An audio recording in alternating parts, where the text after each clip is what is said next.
Halo semuanya, jadi selamat datang di channel ini. Sebelumnya, perkenalkan nama saya Imadiran Suputra dengan NIM 20055551055. Nah, jadi pada kali ini saya akan membawakan sebuah materi, yaitu materi konsep basis data. Jadi materi ini saya bawakan untuk memenuhi tugas ujian akhir semester dari mata kuliah konsep basis data kelas C yang diampu oleh Bapak dosen, yaitu Pak Putu Wirabuana Eskom MT, di jurusan Teknologi Informasi Fakultas Teknik Universitas Udayana. Nah, baik, jadi adapun materi basis data yang akan saya bawakan di video kali ini itu yang pertama ada pengenalan database, yang kedua itu ada IRD atau Entity Relationship Diagram, lalu yang ketiga itu ada PDM atau Physical Data Model, dan yang terakhir itu ada DDL, Data Definition Language, dan DML yaitu Data Manipulation Language. Oke, baik, jadi sekarang kita masuk ke materi yang pertama, itu tentang pengenalan database. Nah, jadi sebelum kita memahami lebih dalam tentang database, sebenarnya kita harus mengetahui tentang pengertian dari sebuah data. Nah, di sini terdapat dua pengertian, dari menurut ahli dan secara umum. Nah, menurut salah satu ahli itu Slamet Riyadi mengatakan bahwa data adalah kumpulan informasi yang dapat diperoleh dari hasil suatu pengamatan, di mana data dapat berupa angka ataupun lambang. Nah, secara umum, data dapat diartikan sebagai representasi fakta dunia nyata. Nah, maksud dari representasi fakta dunia nyata ini yaitu apapun yang kita lihat, apapun yang kita baca itu dapat menjadi sebuah data. Nah, misalkan saja di lingkungan sebuah kampus itu terdapat seorang mahasiswa. Nah, mahasiswa tersebut pastinya memiliki sebuah data. Data-data yang dimaksud itu ada dari nama, NIM, prodi, tempat tanggal lahir, nomor telepon, email, dan lain-lain tersebut merupakan sebuah data, itu data dari mahasiswa.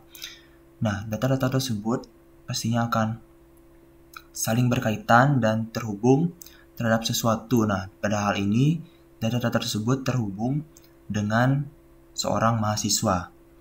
Nah, jadi sekarang persoalannya itu adalah bagaimana cara kita untuk menyimpan dan mengelola data-data yang ada tersebut.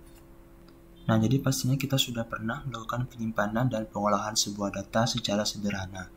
Nah, misalkan saja saya di sini itu menggunakan aplikasi Notepad untuk menyimpan data-data dari teman saya. Nah, kita juga dapat menggunakan beberapa aplikasi lain seperti OneNote, Excel, dan aplikasi-aplikasi penyimpanan sejenis lainnya. Nah, tetapi apabila kita seterusnya menggunakan aplikasi-aplikasi ini, maka akan timbul beberapa masalah ataupun kendala. Misalnya dari segi kapasitas, itu file data-data itu pasti akan bertambah besar. Kemudian ada masalah kecepatannya. Apabila file sudah bertambah besar, maka kecepatan akses dari data tersebut pasti akan berkurang atau kurang optimal.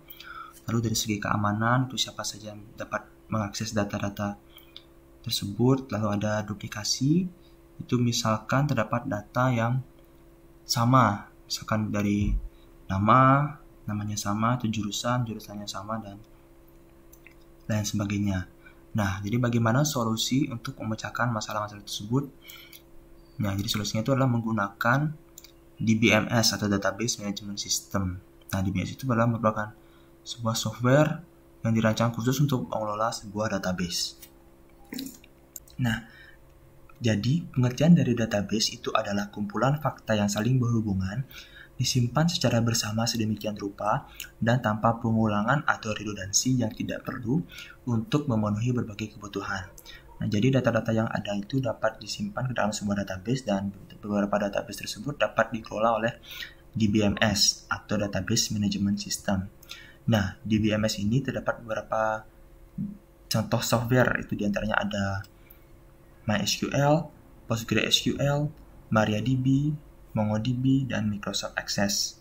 Kemudian DBMS ini juga terdapat beberapa jenis, yaitu ada Relational DBMS, Hierarchical DBMS, Network DBMS, dan NoSQL DBMS.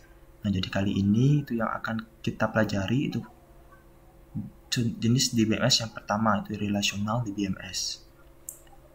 Baik, jadi sekian materi pengenalan tentang database. Selanjutnya akan kita bahas materi mengenai IRD atau Entity Relationship Diagram. Baik, jadi kita masuki materi yang kedua, itu adalah IRD atau Entity Relationship Diagram.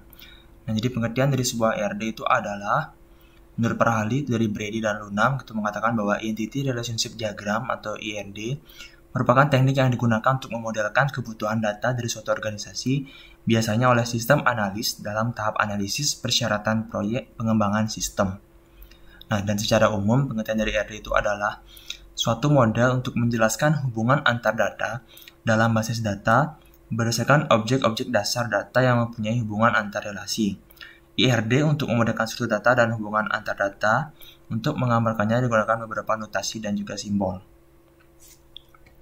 Jadi simbol-simbol dari IRD itu secara dasarnya itu ada 4. Itu yang pertama itu ada entitas yang disimbolkan dengan persegi panjang.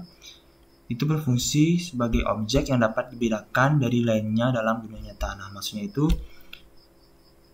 seperti di dalam lingkungan kampus itu ada misalkan ada entitas mahasiswa, entitas dosen, entitas pegawai, dan entitas lainnya. Nah, entitas-entitas ini seperti entitas mahasiswa, dosen, dan matkul ini pastinya bisa dibedakan. Dan setiap entitas tersebut memiliki perannya masing-masing. Soalnya itu ada relasi yang disimbolkan dengan bentuk diamond atau bentuk belah ketupat. Nah, relasi ini berfungsi sebagai penghubung antara dua jenis entitas dan direpresentasikan sebagai garis lurus yang menghubungkan dua entitas. Nah, misalkan itu ada entitas mahasiswa dengan entitas universitas. Nah, kedua entitas ini akan dihubungkan dengan relasi, misalnya itu relasi kuliah, jadi mahasiswa, kemudian relasi kuliah, kemudian entitas universitas, seperti itu. Lalu selanjutnya ada atribut yang disimbolkan dengan sebuah lingkaran atau oval yang berfungsi untuk mendeskripsikan entitas lebih rinci, dan untuk atribut K diberi garis bawah. Nah, contoh dari atribut ini misalkan dari entitas mahasiswa itu pastinya memiliki atribut-atribut seperti NIM, nama, jurusan, email, dan lain-lain. Nah, atribut-atribut inilah merupakan sebuah bagian dari satu entitas. Nah, untuk atribut K itu diberi garis bawah itu maksudnya misalkan pada sebuah entitas mahasiswa itu yang dapat dijadikan sebuah K itu NIM. Nah, NIM tersebut nantinya pada atribut akan diberi garis bawah. Lalu selanjutnya itu ada garis, yaitu dengan simbol garis tentunya berfungsi untuk penghubung entitas dengan relasi dan entitas dengan atribut. Setelah kita mengetahui simbol-simbol dari ERD, kita lanjut ke jenis-jenis atribut. Nah, di sini ada 5 jenis atribut. Dari yang pertama ada atribut K. Itu atribut yang digunakan untuk menentukan suatu entitas secara unik. Nah, pada contoh itu ada entitas mahasiswa yang memiliki beberapa atribut. Nah, yang pertama itu ada atribut NIM, nama, gelar, tanggal lahir, dan juga umur. Nah, dari kelima atribut ini, manakah yang dapat menjadi atribut K? Kita cek terlebih dahulu, mulai dari nama. Pasti ada mahasiswa yang memiliki nama yang sama juga seperti gelar, pasti ada mahasiswa yang memiliki gelar sama, lalu juga tempat tanggal lahir, pasti juga mahasiswa ada yang memiliki tanggal lahir yang sama, dan umur, karena umur ini mengacu pada tanggal lahir, maka juga pasti banyak mahasiswa yang memiliki umur yang sama. Nah, salah satunya yang dapat menjadi atribut K adalah NIM, karena NIM dari setiap mahasiswa itu pasti berbeda. Sehingga NIM dijadikan sebagai atribut K dengan ditandai adanya garis bawah pada NIM. Lalu yang kedua itu ada atribut simple. Nah, atribut simple ini merupakan atribut yang tidak dapat dipecah atau dipilih lagi. Nah, pada hal ini itu ada atribut NIM merupakan atribut simple, kemudian ada tanggal lahir dan umur. Nah, lalu yang ketiga itu ada atribut multi-value. Nah, atribut multi-value ini adalah atribut yang memiliki nilai lebih dari 1. Ya, pada hal ini itu yang termasuk atribut multi-value adalah gelar. Karena mahasiswa itu memiliki gelar lebih dari 1. Lalu ada atribut composite. Nah, atribut composite ini merupakan suatu atribut yang dapat berisi atribut-atribut kecil lainnya, atau sebuah atribut yang dapat dipecah lagi menjadi memiliki beberapa sub-sub atribut. Nah, pada entitas ini atribut nama merupakan atribut komposit karena memiliki sub-sub atribut kecil, yaitu sub atribut nama depan dan nama belakang. Lalu yang kelima itu ada atribut derivatif. Nah, atribut derivatif ini merupakan atribut yang dihasilkan dari atribut lain atau dari suatu relationship. Nah, pada hal ini itu atribut umur merupakan atribut derivatif, itu ditandai dengan bentuk oval dengan garis putus-putus karena atribut umur ini dihasilkan dari atribut lain, yaitu atribut tanggal lahir. Dari atribut tanggal lahir dihasilkan atribut derivatif umur. Jadi seperti itu. Baik, jadi selanjutnya itu adalah tentang kardinalitas ERD atau relasi ERD. Nah, kardinalitas ERD ini berfungsi untuk menjelaskan jumlah maksimum hubungan antara satu entitas dengan entitas lainnya. Nah, pada hari ini itu terdapat 3 jenis kardinalitas ERD. Itu yang pertama ada 1 ke 1 atau one to one. Jadi setiap anggota entitas A hanya boleh berhubungan dengan satu anggota entitas B, dan begitu pula sebaliknya. Pada contoh itu ada dosen, itu hanya dapat memimpin satu jurusan, begitupun sebaliknya satu jurusan hanya dapat dipimpin oleh satu dosen. Lalu yang kedua itu ada 1 ke banyak atau one to many. Jadi setiap anggota entitas A dapat berhubungan dengan lebih dari satu anggota entitas B, tetapi tidak sebaliknya. Nah, pada contoh itu dosen wali, satu dosen wali dapat membimbing banyak mahasiswa. Sedangkan sebaliknya itu banyak mahasiswa itu hanya dapat dibimbing oleh satu dosen wali.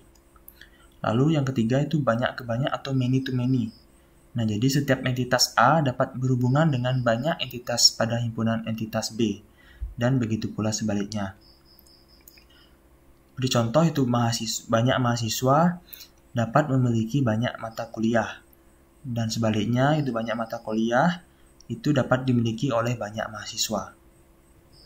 Jadi di sini saya sudah buatkan sebuah IRD perpustakaan. Nah, IRD ini saya buat pada software Draw.io.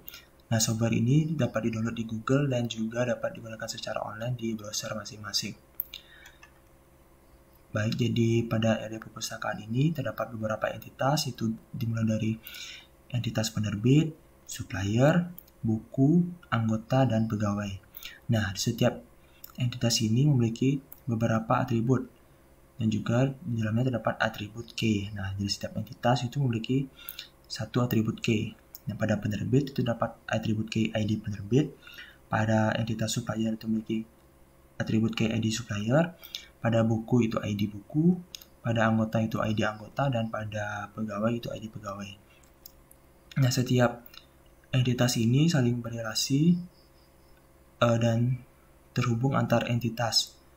Mulai dari penerbit itu memiliki hubungan one to many dengan buku, jadi satu penerbit memiliki banyak buku. Kemudian dari supplier dengan buku memiliki relasi many to many, jadi dari supplier banyak supplier mengirimkan banyak buku. Nah, lalu dari buku memiliki hubungan dengan pegawai itu many to many, jadi banyak buku didata oleh banyak pegawai. Nah, kemudian dari pegawai ke anggota relasi many to many, jadi banyak pegawai melayani banyak anggota. Kemudian dari anggota ke buku juga mempunyai relasi many to many, jadi banyak anggota meminjam banyak buku. Jadi seperti itu contoh IRD perpustakaan. Jadi terdapat beberapa jenis key dari database, tapi yang paling sering digunakan itu adalah primary key dan foreign key. Nah, jadi primary key itu adalah kunci utama dari suatu tabel yang menunjukkan bahwa field yang menjadi kunci tersebut tidak bisa diisi dengan data yang sama atau duplikasi. Lalu primary key menjadikan tiap record atau baris memiliki identitas sendiri-sendiri yang membedakan satu sama lainnya atau disebut juga unik.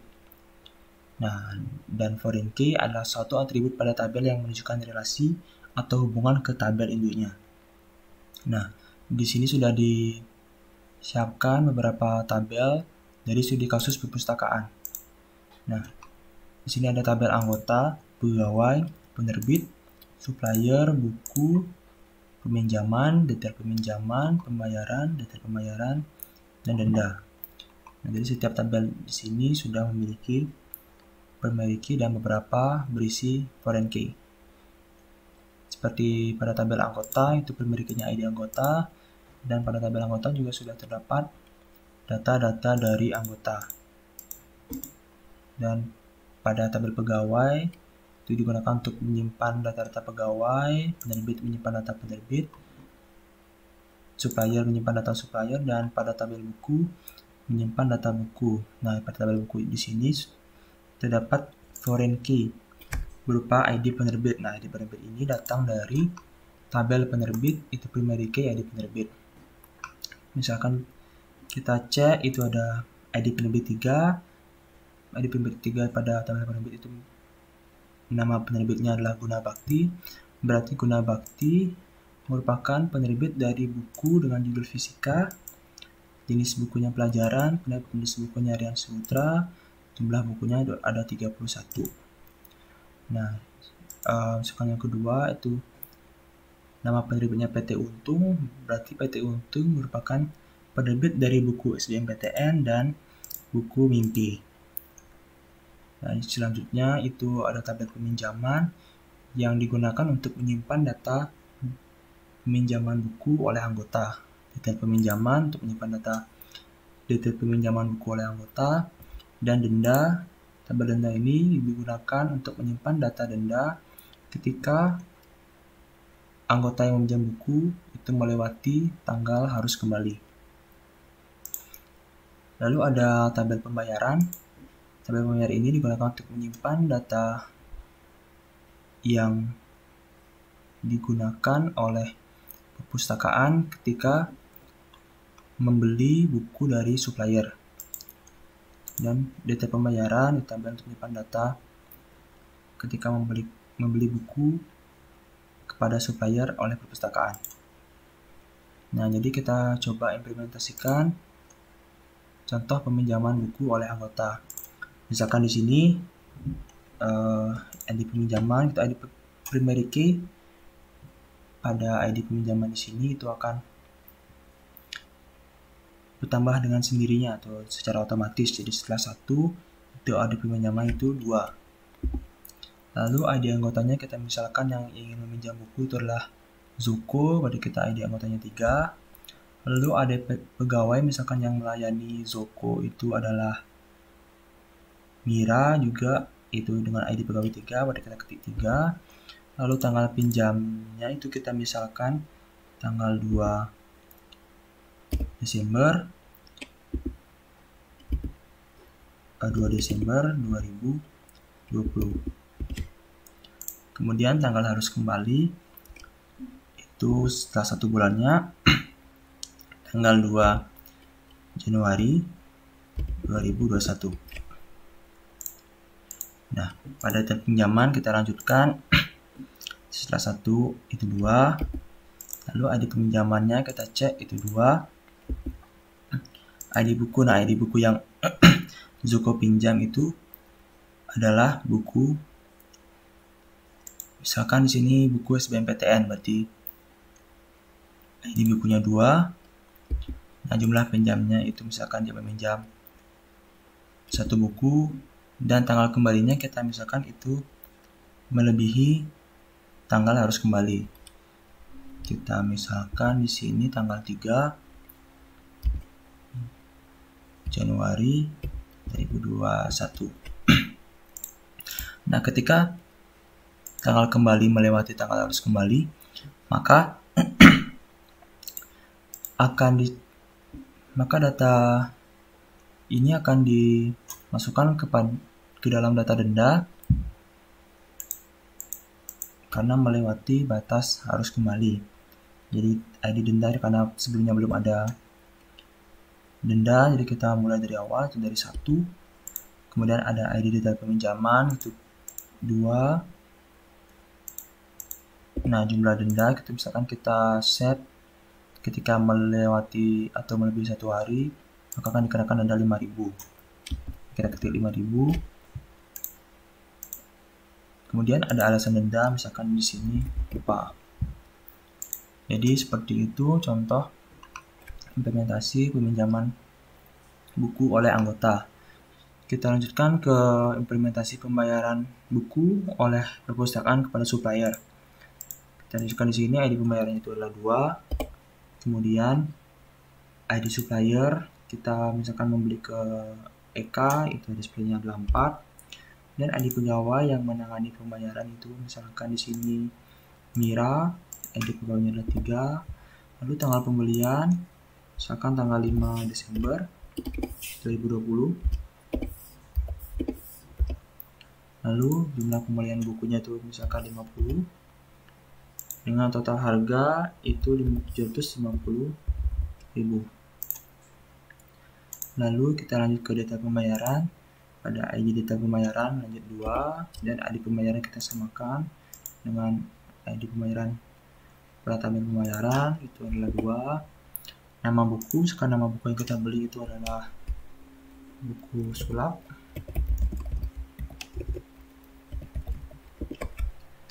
Dan dengan harga satuan 15.000. Dan jumlah beli itu 50 buah. 50. Nah, harga totalnya itu adalah harga satuan dikali dengan jumlah beli. Maka akan diperoleh harga total 750.000. Nah, jadi seperti itulah contoh implementasi dari pembayaran buku oleh perpustakaan kepada supplier. Tipe-tipe data dalam database. Nah, tipe data adalah sebuah definisi yang menjelaskan jenis data yang dapat disimpan pada setiap kolom sebuah tabel pada basis data. Tipe data pada sebuah sistem database secara garis besarnya dibagi menjadi beberapa tipe utama, yaitu string, numerik, dan date and time. Yang pertama itu adalah tipe data string. Itu ada tipe data char, varchar, dan teks. Nah, char di sini berfungsi untuk menyimpan data string dengan ukuran tetap, dengan jangkauan 0 sampai dengan 255 karakter. Lalu varchar menyimpan data string dengan ukuran dinamis, dengan jangkauan 0 sampai dengan 255 karakter, dan teks menyimpan data teks jangkauan 0 sampai dengan 65.353 karakter. Nah, apa perbedaan dari tipe data char dan varchar? Jadi, misalkan kita beri jangkauan dari tipe data char, itu jangkauannya misalkan 5. Nah, ketika kita menginputkan data sebanyak 4 karakter, maka akan tetap terbaca 5 karakter. Tetapi pada varchar, ketika kita set jangkauannya adalah 5 karakter, namun ketika kita menginputkan hanya 4 karakter, maka akan terbaca tetap 4 karakter. Jadi seperti itulah perbedaan dari char dan varchar. Lalu lanjut ke yang kedua adalah numerik atau angka. Jadi terdapat 3 jenis tipe data yang sering digunakan, itu adalah INT atau integer, ada float, dan double. INT berfungsi untuk menyimpan data bilangan bulat positif dan negatif dengan jangkauan itu seperti tertera pada gambar. Kemudian ada float, berfungsi untuk menyimpan data bilangan pecahan positif dan negatif presisi tunggal dengan jangkauan sebagai berikut. Lalu ada double, menyimpan data bilangan pecahan positif dan negatif presisi ganda. Jadi double ini merupakan float dengan jangkauan data yang lebih luas. Lalu yang terakhir ada date and time yang berfungsi untuk menyimpan tanggal dan waktu. Di sini terdapat beberapa tipe data, yaitu date, time, date time, dan year. Nah, yang pertama itu ada date, untuk menyimpan data tanggal dengan format year, month, day. Jadi dengan format tahun, bulan, kemudian hari. Jadi dengan jangkauan dari tahun 1000 bulan 1 dan tanggal 1 sampai dengan tahun 9999 bulan 12 tanggal 31. Lalu ada time, untuk menyimpan data waktu dengan format jam, menit, dan second dengan jangkauan minus 800 jam sampai dengan 800 jam. Lalu date time, untuk menyimpan data tanggal dan waktu dengan jangkauan tanggal dan waktu. Lalu ada tipe data year, itu menyimpan data tahun dari tanggal dengan jangkauan dari tahun 1900 sampai dengan tahun 2155.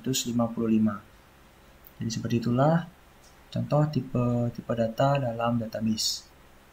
Baik, jadi kita masuk ke materi selanjutnya, itu tentang PDM atau Physical Data Model. Physical Data Model atau PDM merupakan model yang menggunakan sejumlah tabel untuk menggambarkan data serta hubungan antara data-data tersebut. Setiap tabel mempunyai sejumlah kolom, di mana setiap kolom memiliki nama yang unik. PDM merupakan gambaran secara detail basis data dalam bentuk fisik. Pengembaraan rancangan PDM memperlihatkan struktur penyimpanan data yang benar pada basis data yang digunakan sesungguhnya. Nah, untuk lebih jelasnya kita lanjutkan ke perancangan dan contoh dari PDM pada software Draw.io.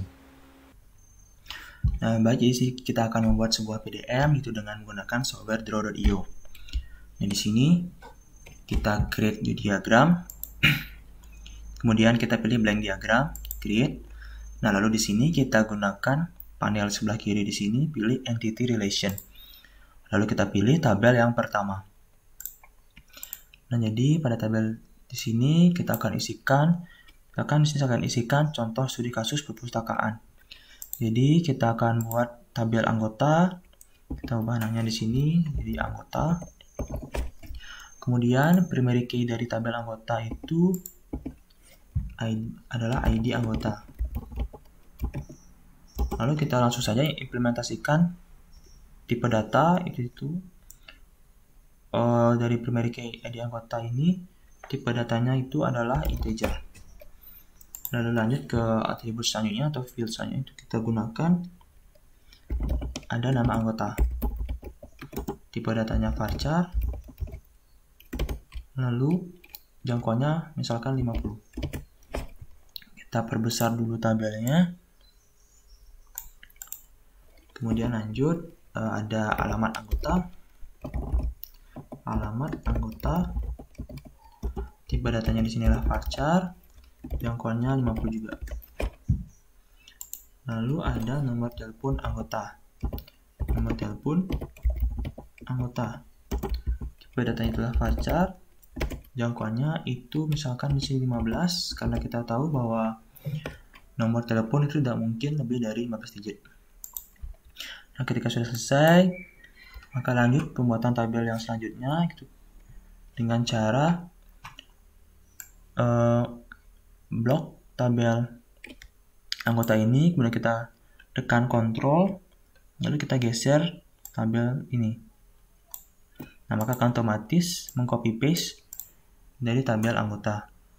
Lalu lanjut, misalkan tabel yang kedua itu pada studi kasus perpustakaan itu ada tabel buku dengan primary key-nya itu adalah ID buku dengan tipe data integer. Lalu pada tabel buku ini terdapat foreign key itu dari tabel penerbit berupa ID penerbit. Kita bersini FK atau foreign key, lalu di sini ID penerbit dengan tipe data integer. Lalu lanjut ke atributnya, itu pada tabel buku ada judul buku, tipe datanya adalah varchar, jangkauannya itu 100, lalu penulis buku itu tipe datanya varchar dengan jangkauan 50. Lalu kita besarkan dulu tabelnya, copy paste, lanjut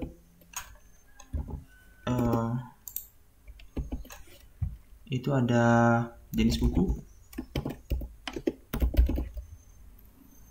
tipe datanya itu kita gunakan varchar dengan jangkauan 20. Lalu ada jumlah buku atau stok bukunya itu. Kita gunakan tipe data integer. Lalu kita buat tabel selanjutnya itu tabel penerbit. Kita copy paste tabel anggota. Kita rename jadi penerbit, tabel penerbit, yang primary key-nya itu adalah ID penerbit. Lalu atribut atau field-nya itu di sini ada nama penerbit, kemudian halaman penerbit,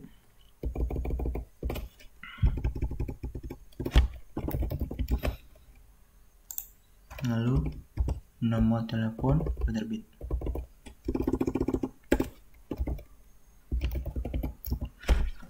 Nah, jadi seperti inilah contoh gambaran singkat mengenai PDM. Nah, jadi pada PDM ini tidak terdapat isi dari data. Misalkan data dari nama anggota, data alamat itu tidak berisi karena PDM ini hanya berfungsi untuk menggambarkan sebuah relasi antar tabel atau antar entitas.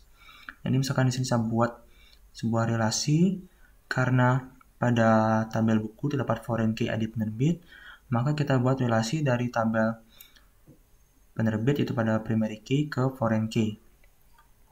Itu dengan cara menarik garis dari primary key ID penerbit ke foreign key ID penerbit pada tabel buku. Nah, seperti ini. Tetapi kita ubah garisnya untuk menunjukkan relasi.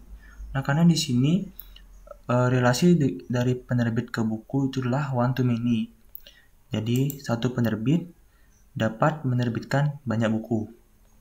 Jadi, kita ubah jenis garisnya itu di line start-nya.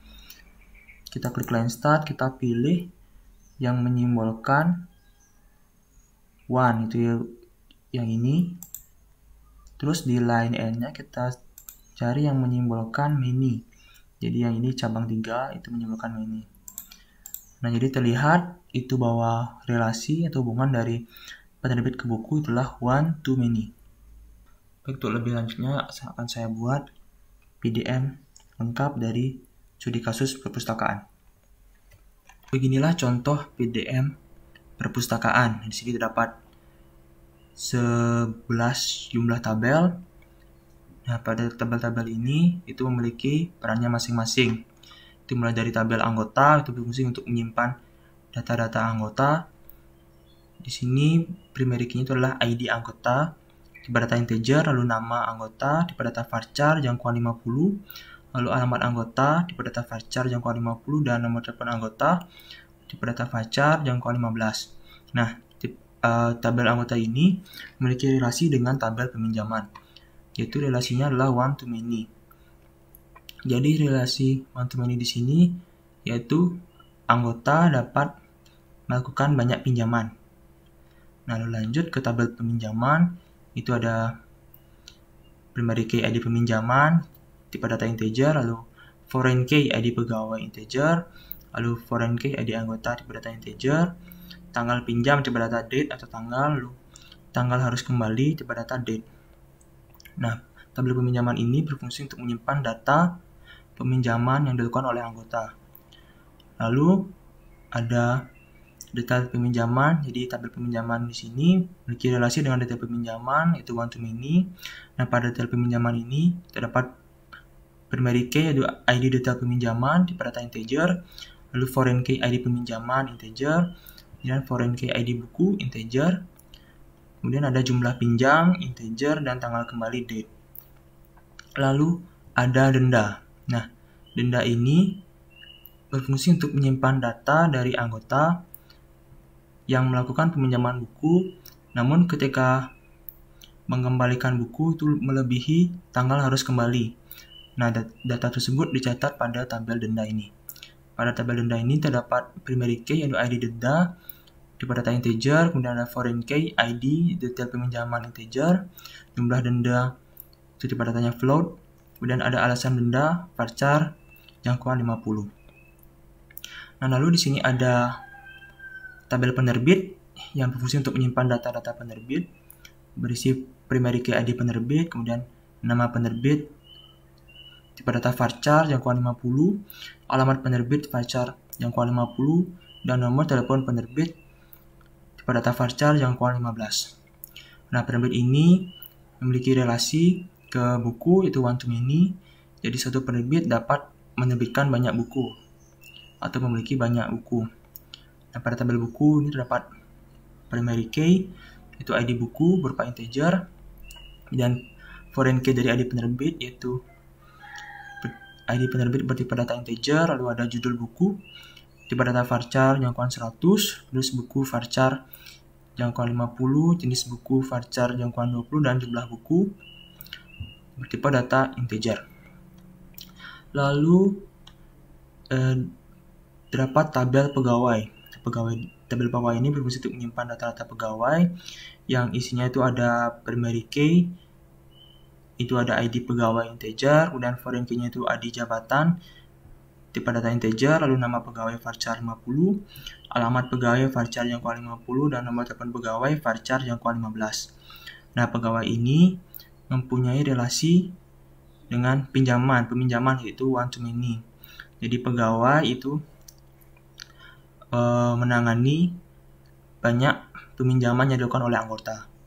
Kemudian terdapat jabatan, itu dengan primary key ID jabatan, dan atributnya itu ada nama jabatan varchar 50. Nah, jabatan ini dapat dimiliki oleh banyak pegawai. Lalu lanjut ke pembayaran. Nah, tabel pegawai ini memiliki relasi dengan tabel pembayaran, yaitu one to many. Jadi pegawai melayani atau mengawasi pembelian buku kepada supplier. Jadi satu pegawai dapat mengawasi banyak pembayaran.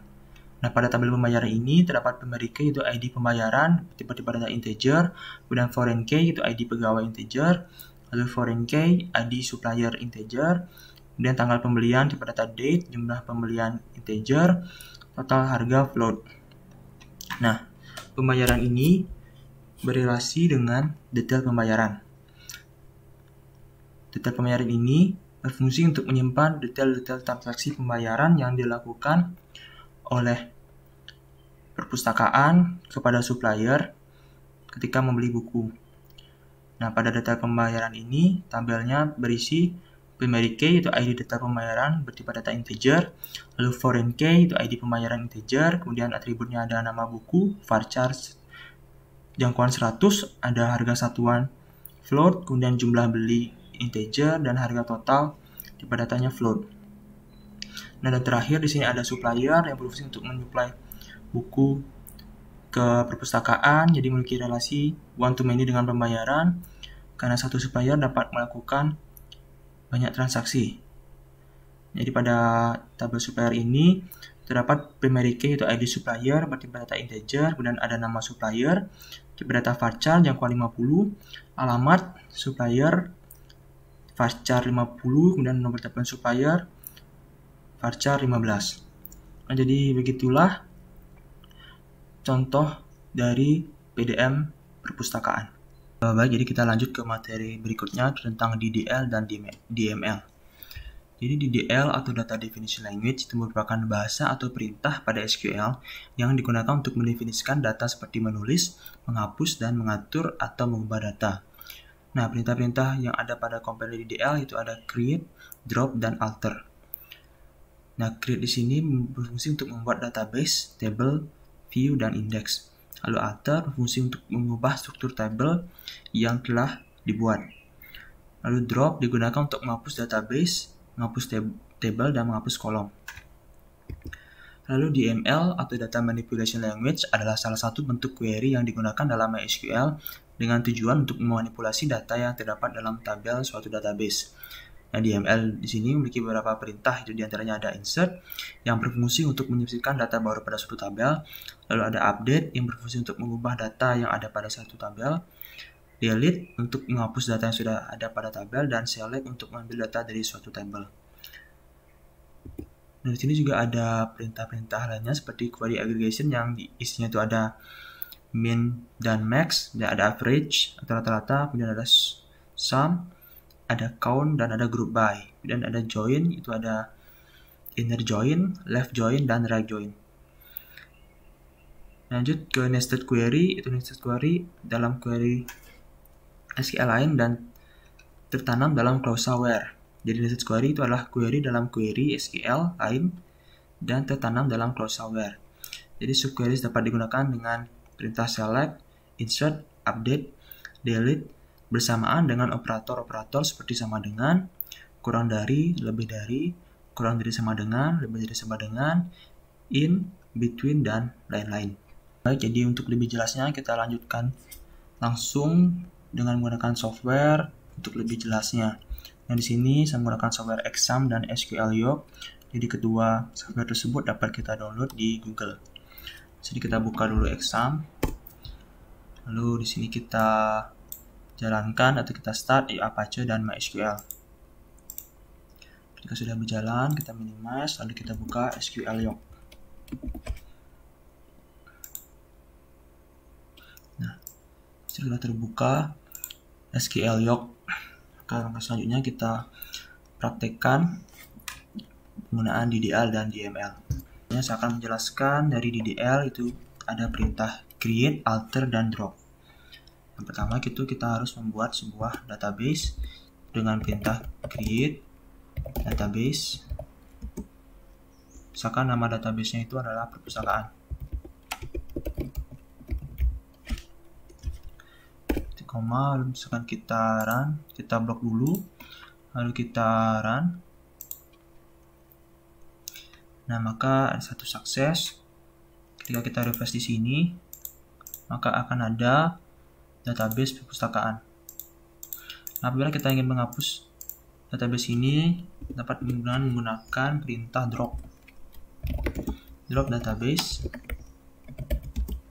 perpustakaan.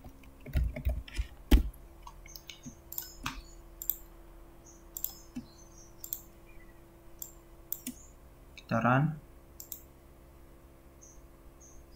Jika sukses, kita refresh di sini, maka database perpustakaan itu akan hilang. Kita kembalikan dulu.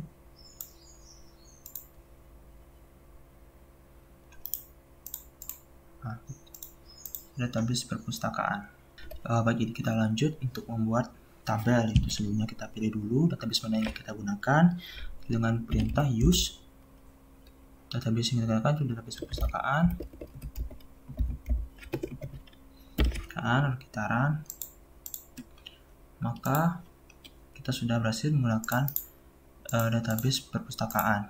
Lalu kita ingin membuat tabel, itu create table, sekan, kita ingin membuat table buku, create table buku, kemudian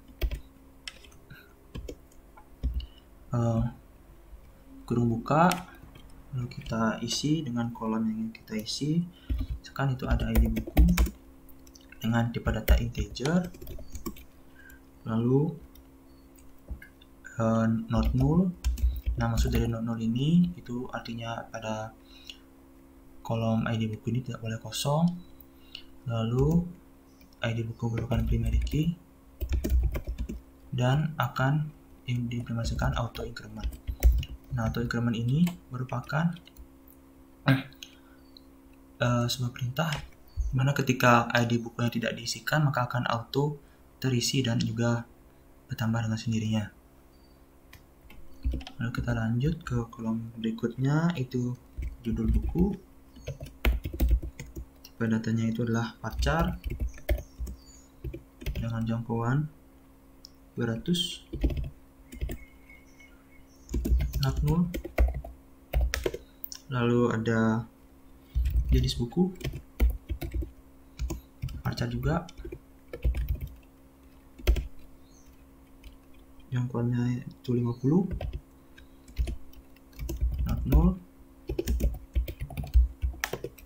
Lalu lanjut jumlah buku, datanya adalah integer dan not null. Kemudian kita tutup dengan kurung tutup, lalu titik 2. Kemudian kita run. Karena kita tabel buku itu sudah berhasil. Kita refresh dan kita cek di database perpustakaan. dan pada table itu ada tabel buku. Jadi isi di tabel buku adalah ID buku, auto increment, judul buku, jenis buku, dan jumlah buku. Jadi selanjutnya kita akan saya jelaskan tentang auto increment. Jadi kita menginputkan judul buku, di sini misalkan buku mimpi. Lalu jenis bukunya itu adalah fiksi. Sekarang jumlah bukunya itu adalah 50.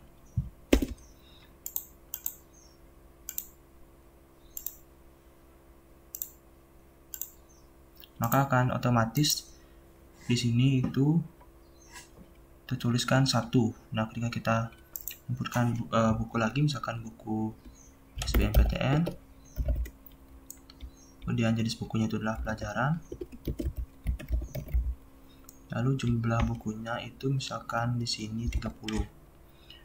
Dan kita refresh, maka otomatis pada ID buku itu jadinya 2. Itulah yang disebut dengan auto increment, yaitu dengan menggunakan perintah alter karena perintah create dan drop sudah dijalankan. Nah, perintah alter ini dapat digunakan untuk menambah kolom dan menghapus kolom. Sekarang di sini saya ingin menambahkan kolom itu dengan perintah alter table buku, kemudian kita add misalkan penulis buku, coba datanya itu adalah varchar, jangkauannya itu adalah 50, kemudian 00. Ketika kita run, maka akan berhasil. Kita cek dengan perintah dash buku, menampilkan isi dari tabel buku. Maka akan ada field penulis buku. Kemudian ketika kita ingin menghapusnya, perintah alter table buku drop penulis buku. Maka ketika di run akan terhapus kolom penulis buku. Berhasil, kemudian kita cek, itu sudah tidak ada lagi kolom penulis buku. Baik, jadi kita lanjutkan ke materi DML, yaitu data manipulation language. Itu ada insert, update, delete, dan select. Nah, langsung saja kita ke perintah yang pertama, adalah insert. Jadi ketika kita ingin menginputkan data ke dalam sebuah tabel, di sini adalah tabel buku, maka kita dapat gunakan perintah insert into tabelnya, nama tabelnya adalah tabel buku, kemudian nama fieldnya itu ada file ID buku, kemudian judul buku, jenis buku, dan jumlah buku. Lalu value-nya itu atau nilai yang ingin kita isikan, ID bukunya itu lanjut ke 7. Lalu judul buku di sini misalkan obat gitu misalkan. Lalu ke jenis bukunya itu pelajaran. Kita beri tanda kurung. Lalu jumlah bukunya ada 15, 12. Coba kita run, maka akan sukses. Ketika kita lihat, itu kita refresh dulu, maka akan ada sesuai dengan inputan, yaitu ID bukunya 7, judul bukunya adalah obat, jenis bukunya pelajaran, dan jumlah bukunya adalah 12. Ini sebenarnya kita akan menggunakan perintah update, itu kita akan update. Jadi yang ingin kita update itu adalah tabel buku, kemudian kita set. Yang ingin kita ubah itu adalah judul buku. Judul buku kita ubah misalkan menjadi dongeng. Kemudian jenis buku kita ubah menjadi fiksi. Lalu where yang kita ubah itu adalah dengan ID buku 7. Nah, setelah kita run, maka baris yang ketujuhnya akan berubah, judul bukunya menjadi dongeng, dan jenis bukunya akan fiksi. Maka akan sukses. Lalu kita cek itu pada tabel data, kita refresh, maka akan berubah jadi dongeng dan fiksi. Baik, di sini kita akan menggunakan perintah delete. Itu perintahnya adalah delete from buku. Pada tabel buku kita ingin mendelete, misalkan kita ingin mendelete record 6 gitu. Ada Goku, komik, dan jumlah bukunya 50. Kita ingin mendelete baris tersebut, maka delete from buku where. Nah, ketika kita menggunakan where, kita sudah mengimplementasikan penggunaan nested query. Jadi delete from buku where ID buku itu sama dengan 6. Nah, jadi ketika kita run, maka akan sukses. Lalu kita akan melihat data tabel tersebut dengan menggunakan perintah select, yaitu select kemudian bintang. Jadi masuk bintang ini adalah semua data, itu include. Jadi select bintang from buku. Kita run, maka akan ditampilkan itu tabel buku dan baris ke-6 telah dihapus. Jadi seperti itu contoh perintah-perintah dari DML. Lagi isunya itu adalah perintah dari query aggregation. Itu ada min, max, average, sum, count, dan group by. Baik, jadi perintah minnya itulah select min. Kita gunakan kolom jumlah buku, kemudian from tabel buku. Ketika kita run, maka akan ditampilkan nilai minimal atau nilai terkecil dari jumlah buku itu 5. Kita run, maka akan ditampilkan minimal jumlah buku itu adalah 5. Nah, kemudian ketika kita ingin menggantikan nama kolomnya itu, kita gunakan atau kita tambahkan s atau alias paling sedikit. Dan kita run, maka akan merubah nama kolomnya itu menjadi kolom paling sedikit. Kita kembali lagi. Lalu untuk max-nya atau maksimalnya sama saja. Di sini kita rubah menjadi max. Lalu di sini kita rubah paling banyak. Kita di run, pasti akan ditampilkan jumlah terbanyak yaitu buku bunga dengan jumlah buku 89. Kita coba run,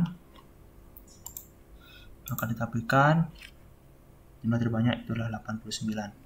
Kita lanjut ke perintah selanjutnya, itu ada average. Jadi select average dari kolom jumlah buku from tabel buku, maka akan ditampilkan rata-rata dari jumlah buku ini. Jika kita run, maka rata-rata jumlah buku adalah 27 buku. Nah, di sini kita rubah itu s rata-rata.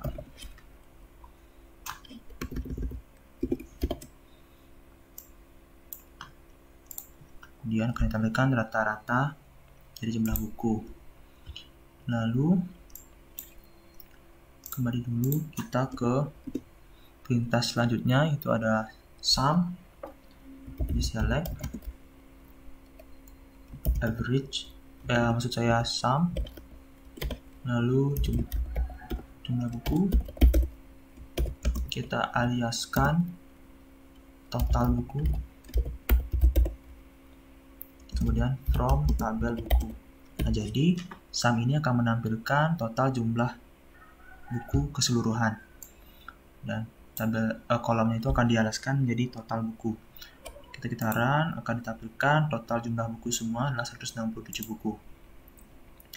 Lalu kita lanjut ke perintah selanjutnya, itu adalah count. Nah, jadi kita select count dari jumlah buku as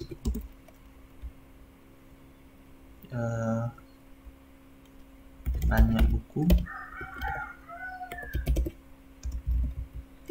from buku.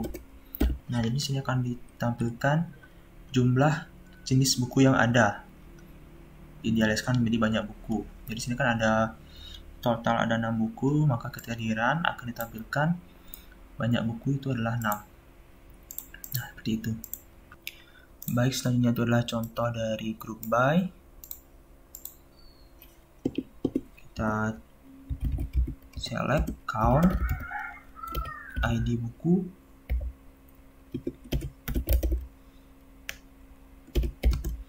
kemudian jenis buku, from tabel buku, lalu group by jenis buku. Apabila kita run, maka akan ditampilkan jumlah buku yang memiliki jenis buku yang sama. Nah, kita run, maka terdapat dua jenis buku fiksi, satu jenis buku hiburan, satu jenis komik, dan 2 jenis buku pelajaran.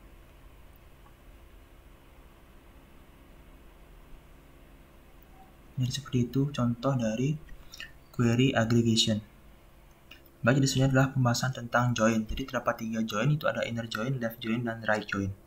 Nah, inner join ini berfungsi untuk menampilkan nilai atau record yang cocok di kedua tabel, yang sesuai di kedua tabel. Jadi kedua tabel yang akan digunakan harus memiliki relasi.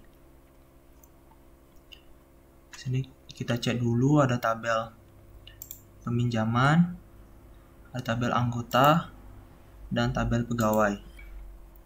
Di tabel pinjaman ini terdapat foreign key ID pegawai dan ID anggota.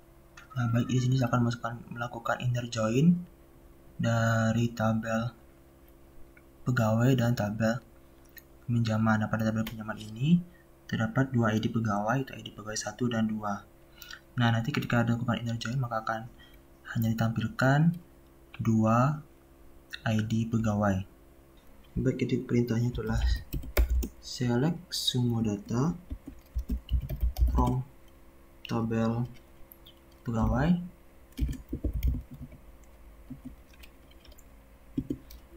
kemudian inner join tabel peminjaman on peminjaman itu ID pegawai,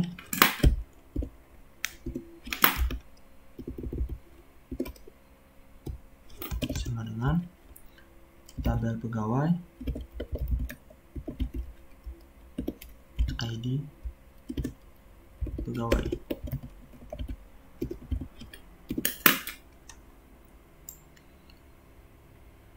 Kita run, maka akan ditampilkan hanya 2 pegawai, itu pegawai 1 Dida dan pegawai 2 Uci.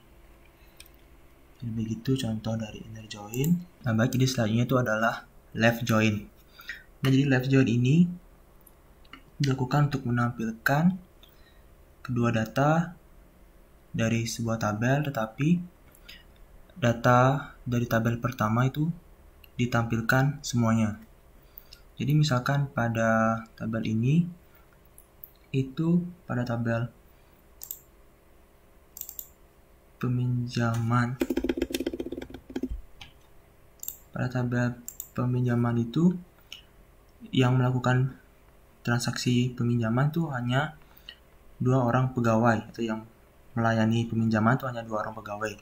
Tetapi ketika kita menggunakan left join, maka akan ditampilkan seluruh pegawai, yaitu ketiga pegawai yang ada, tanpa memperhatikan pegawai yang melakukan pelayanan peminjaman. Jadi sintaksnya itu sama, atau perintahnya itu sama. Kita hanya akan rubah di sini, jadikan left join. Nah, apabila kita run, maka akan ditampilkan seluruh pegawai, yaitu ketiga pegawai. Nah, tetapi di pegawai yang ketiga itu, karena dia tidak melakukan pelayanan peminjaman, maka pada data di tabel peminjaman akan terdapat 0, karena pegawai tersebut tidak melakukan transaksi pelayanan peminjaman. Nah, jadi yang selanjutnya itu ada right join. Right join ini merupakan kebalikan dari left join. Jadi right join ini mengutamakan tabel yang kedua, jadi data-data yang ada di tabel 2 itu akan semua ditampilkan. Jadi kita coba run. Itu di sini right join. Kita run. Nah, maka akan ditampilkan hanya 2 transaksi peminjaman.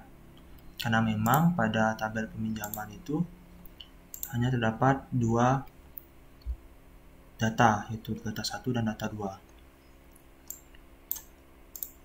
Jadi sekian penjelasan dari jenis-jenis join. Baik, jadi sekian penjelasan materi tentang konsep basis data oleh saya. Jadi apabila ada kekurangan dan kesalahan kata, saya mohon maaf. Dan semoga kita semua tetap diberikan kesehatan lahir batin. Dan akhir kata saya ucapkan terima kasih.